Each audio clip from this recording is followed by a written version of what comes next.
سلام رفقا، چطوری؟ من هستم چه مثلا به یه ویدیو دیگه خوش اومدید. توی ویدیو میخوام با هم دیگه احسان میرزاد و سوژه های جالب و جذابش با هم دیگه ببینیم. همتون احسان میرزاد رو میشناسید، پسری که همیشه میاد تو دیجیکالا و همیشه در حال خور زدنه.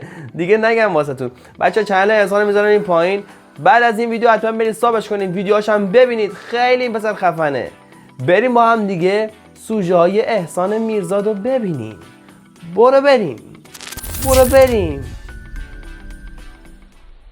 تخم شکن سیاره هنری تو واسه تخمم دستگاه زدم. 2 تا سایز مختلف. بریم با هم تستشو ببینیم. ای جان، یا خدا اومد.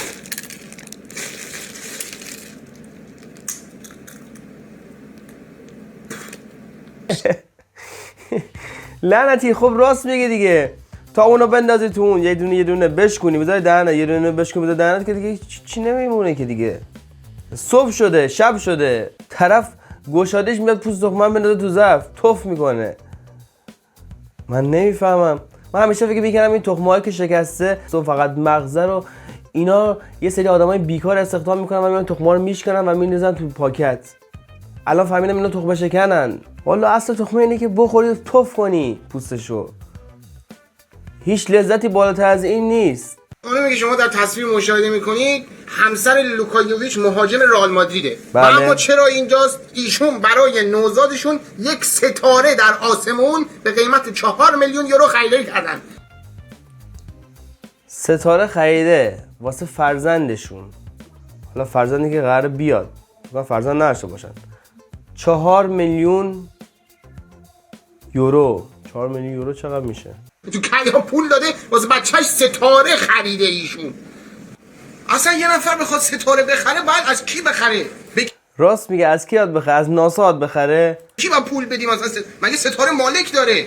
بعد حالا خواهر من، عزیز من، قربونت برم، شما که داشتی هزینه میکردی، شما که بر حسب اتفاق نوسانای مغزی یه خورده مشکل دار بود، خواستی ستاره یک کم 2 قرون میذاشتی روش، یه سیاره میخریدی، بچه 4 سال دیگه علم پیشرفت کرد، یه سفینه چیزی سوار میشد، قرار میکرد میرفت سیاره خودش. ستاره رو میخواد چیکار کنه؟ اصلا کاربردی نداره. بگه این ستاره رو مثلا واسه من خرید، اصلا با ستاره بغلی هم بابام واسه من خرید، میخواد منو خوشحال کنه. بیا ثابت کن. اصلا از کی باید خرید ستاره رو؟ راست میگه. از کی باید بخری ستاره رو؟ حداقل یه تیکه از کره ماه میخریدی، حداقل یه تیکه از کره‌های توی کهکشانی واسهشون میخریدی. ستاره خریدی، آخرش چی بشه؟ و ستاره گم نمیکنه. چی میخواد نامگذاری کنه ستاره رو؟ 500 تا ستاره تو آسمون یه شکلن. شاید شما هم در خانه این سوال رو از خود پرسیده باشید که تخم مرغ داریم یا باید بخریم. اگر این دغدغه زندگیتونه و در این حد احمقین، یک پدرخر دیوایسی اختراع کرده که شما میتونید شونه تخم مرغ رو به موبایلتون وصل کنین که بفهمین که چند تا تخم مرغ تو خونه دارین. خبر مرگتون. او مای گاد، از وقتی این دیوایس رو خریدم دیگه همیشه میدونم چند تا تخم تو خونمون داریم. باورم نمیشه. داداش نگاه کن، میای اینجا. راست میگه. یخچال باز کن. تخم مرغ در باز میکنی، اینا این در رو باز میکنی، میبینی تخم مرغ داری یا نه، بعد در میبندی. هر وقت داشتین از خیابون رد میشدین و یه خر مغزتون رو گاز زد، میتونین ثبت سفارش کنین این دیوایس رو بخرین. حتما کاربردی اون موقع براتون کاربردی اگه گاز گرفته شده باشه کلتون توسط خر. چقدر آدم بی دغدغه‌ای باید باشی که روی موبایلت اپ رو نصب کنی، اون دیوایس هم بزنی، بعد ببینی چقدر تخم مرغ داری. والله در یخچال رو باز کن دیگه. استاد جان کیج که در سال نمیدونم چی به خاطر آهنگ 4 دقیقه و 33 ثانیه بسیار معروفه که این آهنگ نوازندگانی که این کار رو ارائه میدن جز حضور در مدت زمان مشخص هیچ غلطی نمیکنن. این آهنگ نزدن کامل سکوت. اینا موزیکی که هیچ صدایی توش نیست. یه سری نوازنده فقط اومدن نشستن مثل بز زل زدن به من شما. 4 دقیقه و 33 ثانیه نشسته شده اسم اثر. خب اصلا چرا اصلا اومدن که سکوت کنن؟ چرا باید حضور داشتن؟ چرا آدمای بیکاری هستن اینا؟ اصلا چرا از نوازنده ها چیز شد استقبال شد که توی موزیک حضور داشته باشن؟ موزیک بدون سکوته. چه غلطی دارن میکنن تو اونجا؟ و همین هیچ هیچی دیگه. بعد جالبتر از اینه که یک شرکت آسانسورسازی که مدیر عاملش از غذا خیلی اصل بوده اومده کلی پول داده این اثری که سکوتر رو خریده گذاشته تو موزیک بخش آسانسورش که افرادی که از آسانسور جابجا میشن هیچی گوش نمیدن، عملا سکوته، ولی اون مدیر گاوه کلی پول داده بابتش. اگر من گاوم به من بگین تو گاوی ذوق هنری نه، تو نمیفهمی اینا چیه، ولی اینام گاون. راست میگه.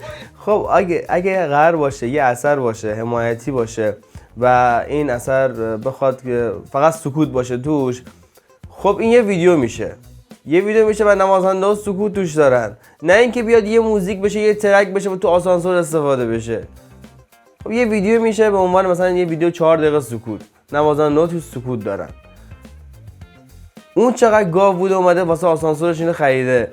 این خواهر عزیز که تو این تصویر می‌بینین کارش اینه که 34 سالشونه ایشون، جلو وبکم سفره پهن میکنه، غذا کوفت میکنه ایشون و ماهیانه $9000 هم پول در میاره. دقیقا مثل فود بلاگرها، اون کسایی که کارهای ASMR انجام میدن و اینجور چیزا. بله و شیوهی که واسه پول درآوردن از دید ما عجیبه، اما در روز 3 ساعت تو آپارتمانشون با سر مبارک میزه زمین به تنهایی غذا میخوره. هزاران نفر به صورت زنده غذا خوردن که 60% اونا خودشون خانومن. یعنی حداقل آقا بودم میگفتم خواهد تو سر بدبختش کنن، حول احمق داره مثلا غذا خوردن یکی اینو پول میده. خواهر من تو چرا باید یک خواهر غذا خوردن یک خواهر دیگر رو ببینه و پول بده باش؟ بعد من مثل سگ صبح تا غروب برم توی شرکت کار کنم واسه چست مسخال حقوق. سگ تو این زندگی این چیه الان؟ چون غذا نشخار میکنه پول هم میدم بهش. دست شما درد نکنه، خاک تو سر ما. راست میگه این قانون اصلا یه جور در نمیاد که اون غذا بخوره پشت دوربین و ما بشیم نگاش کنیم و اون پول در بیاره. ما مثل خر مثل سگ از صبح بشینیم کار کنیم، سگ سرما، سگ ساعت چیز بشیم پول در بیاریم. ولی اینجوری هم هست، یعنی خیلی راحت دارن از این قضیه پول در میارن و یه سری هم میان نگاه میکنن ویدیوهاشونو، خیلی هم طرفدار داره. حالا توهین نشه اون کسایی که ASMR طرفدار ASMR هستن و کار ASMR انجام میدن. اینجوریه دیگه، بالاخره یه سری دوستان نگاه کنن، یه سری دوستان نگاه نکنن. چون موافقی ما هم ASMR بذاریم توی چنل، من بخورم نگاه کنید. چه کاری آقا، من بخورم شما نگاه کنید آخه. این اصلا قدیمی احتمالاً خیلیاتون آره خیلی معروف شده. یه موزیه که تو نمایشگاه میامی فلوریدا یکی با چسبوندتش به دیوار این موضوع و گفته که چسباندن اون روی دیوار بسیار خاص انجام شده. این موضوع رفته از یکی از سوپرمارکت‌های محل رفته سوپری خریده. یعنی خالق احمق این اثر که ایتالیایی هم هست نرفته مثلا بالای درختی تو پاناما جایی مثلا بگی موزش حداقل خواسته، رفته سوپری موز خریده با چسبونده به دیوار و بعد یک گاو اینو $1500 فروخته به یه اسب. مگه خر مغزتون رو گاز زدین؟ $1500 این اثر رو فروخته. اثر چیه؟ حالا اون اکثر رو فروخته دیگه. موزه که نمیتونه بفروشه، بالاخره موز بالاخره فاسد میشه. بعد تو موزه ورشی از سوپرمارکت خریدی آوردی چسبوندی، $1500 هم فروختی. بعد هنرمندای ما خودشون جر میدن، پاره میکنن، این همه خرج، رنگ، بوم، دی کلی مکافات، هزینه نمایشگاه، آخر هم اثراشون فروش نمیره، زیر قیمت هم باید بفروشن. چی بگم؟ واقعا اونا آدمای بی دغدغه‌ای هستن. ای کاش ما اونور بودیم تا بهشون حالی می‌کردیم هنر چیه. چی آخه شما میری الان یه سری میگن تو چقدر کودک فکری، اینا برای خیریه انجام میشه فلان. اولا که هیچ اینجا ننوشته که این واسه خیریه است. دوما که آقای خیر عزیزی که میخوای بریم این موزه چسب، مگه گاوی که موزه چسبیده مثلا $1500 واسش پول بدی که پاشه بره خیریه؟ خبر مرگت مستقیم پولو بده به خیریه. بزن شماره کارت محک رو بهت میدم، مستقیم بزن اون تو. چرا باید پول این اثری رو بدی که گاو با چسبونده بسیار هم خاص چسبانده شده؟ این اصلا راست میگه. برو پول بده یه راست خیریه دیگه. حالا نخواه حمایت کن ازش، دو فری یاد میگیره، میره شورتش اونجا میچسبونه. آقا من واقعا دیگه با این عطر رود کرونا مشکل. چرا آدم با این همه پول بده عطر نمیدونم اونتوس فلان بخره؟ حمایت تولید ملی کنی یا نمونه عطر مشهد این نکنی، این همه دیگه این نمیدونه عطر مشهد بخوای بوش از بین ببری باید موضوع قطع کنی. ما خودمون 2 سال پیش مسافرت رفته بودیم مشهد خونه یکی از بچه‌ها، من ریز با باباش روبوسی کردم تا یه هفته پیش مهرانی میگفت هنو با بابای محمد میگی. الان اصلا شما این دوتا رو با هم دیگه مقایسه کن. اونتوس شما فقط باید جنسیت فقط مردا باید بزنن. عطر مشهد و مردان، زنان، کودکان، نوجوان، نوزاد، جنین، اصلا همه چی. بعد اونتوس ناکن خنک و تلخه. مشهد ناکن اینا گرم و وری هات، اصلا هاته. بعد ناکن تمام فصول میتونی بزنی، این فقط فصول بعد ماندگاری رو 5 ستاره، این ناکن 1000 ستاره تا ابد تا عمرت داری میتونی ماندگاری داشته باشی. چرا به اثبات مشهد عالیه. از تولید ملی واقعا نمیشه آشغال. آقا والا به رفتار بوشم که دیگه با خداست. کلی باید بره توی ماشین لباسشویی و کلی بشوری و چنگ بزنی تا بوش بره. دکه طرح پروفسور سمیعی نه ناموسن با چه روی پروفسور سمیعی رو جدی واقعا اینجوریه فندک با طرح پروفسور سمیعی.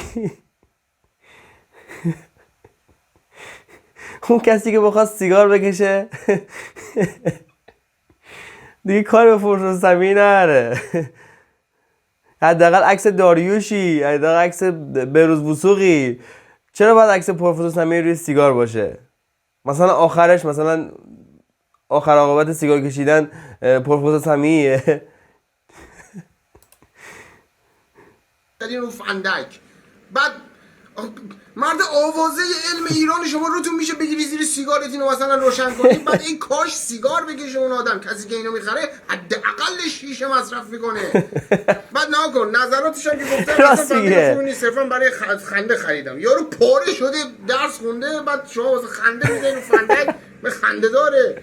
بعد نه قابلیت شارژ سوخت داره، نه قابلیت تعویض چخماق داره، نه فتیله داره. حداقل یه اینا کوچیکه، شعله کمه، جنسش هم اصلا خوب نه. حداقل یه پروفسور سمیعی شعله بلند میزدین. بعد مثلا در طرح‌ها و رنگ‌های مختلف پروفسور سمیعی بنزینی، میخنده بالا آتش میگیره. پروفسور سمیعی مگه شطور این چه محصولی آخه؟ با چه فکر و انگیزه شما این کارو میکنین؟ زشته. بعد بگم این فندک ساخته شده فقط واسه دانشجویان پزشکی که میخوام به هم دیگه کادو بدن و برن بیرون سیگار بکشن، از این فندک استفاده میکنن. فندک یادگاری منو سیگاری کرد. یس. بی تربیت تر از این کمپانی اپل فکر نکنم وجود داشته باشه. شما الان پول بدی آدامس موزی بگیری جوش پربارتر از جدیدترین آیفونه.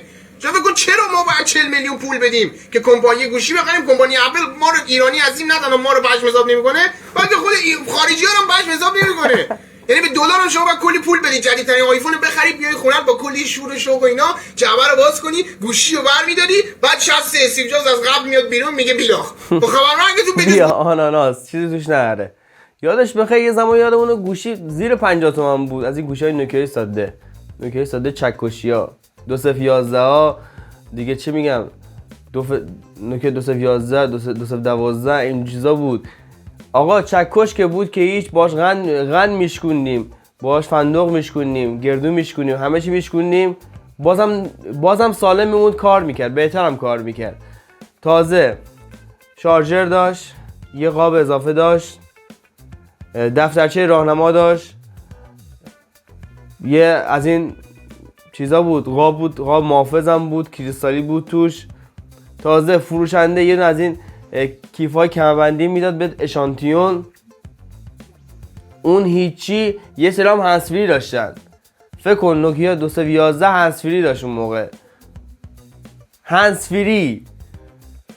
مال توالت 1,558,000 دلاری که حدود 5 میلیارد و 765 میلیون ناقابل قیمت. 5 میلیارد پول این دستمال کاغذی طلاییه به پول ایران. کمپانی استرالیایی توالت پیپرمن، نوعی دستمال توالت که تماما از طلای بسیار لال شدم، برای ثروتمندان اسب جهان اینو تولید کرده. الان آقای ثروتمند عزیز بیشرف که قراره اینو بخری، ای انسان شطور، تو مگه یعنی تو مثلا این دست چیز دیگه نمیتونی باش بزنی باسن مبارکتو خوش کنی؟ این دستمال سگ 15 تومانی که ما میزنیم شما بزنی جوش میزنه اونجا، حتما باید طلای 24 عیار باشه. آخه من چرا چنین چیزی باید تولید شه؟ آقای رئیس کمپانی توالت پیپرمن، تو مگه بوزینه ای تو توالت پیپر اسبم نیستی؟ چرا باید دستمال توالت طلا بزنی که چی بشه؟ چی میشه اون دستماله؟ وقتی استفاده کنی چی کجا میره؟ بازیافت نمیشه؟ تو سطح زباله میره؟ کجا میره؟ بعد بذاری پاک کنی بری همینجوری الکی. شاید خواستم من دستمو خوش کنم، فقط دستمال طلا دستمو خوش کنم تماشا بره همین. خیلی شما وضعتون خوبه، خیلی وضع یا ما بدبختیم هیچی نداریم یا شما وضعتون خوبه. درود بر شما، احسان میرزا هستم با این پروژکتور اپسون که 88 میلیونه. 88 میلیون کامنتی داریم عالیه. من 3 تا خریدم. مبارکت باشه عزیزم، 3 تا به استفاده به سلامتی کار بزنیم. تو همه 3 تا خریده، دمت گرم، خیلی وضعت خوبه. اتاقهای خونه گذاشتم، حتی تو آشپزخونه. الانم میخوام یکی دیگه سفارش بدم واسه تو دستشویی. کامنت الکیه، یارو داره اسکول میکنه. تو دستشویی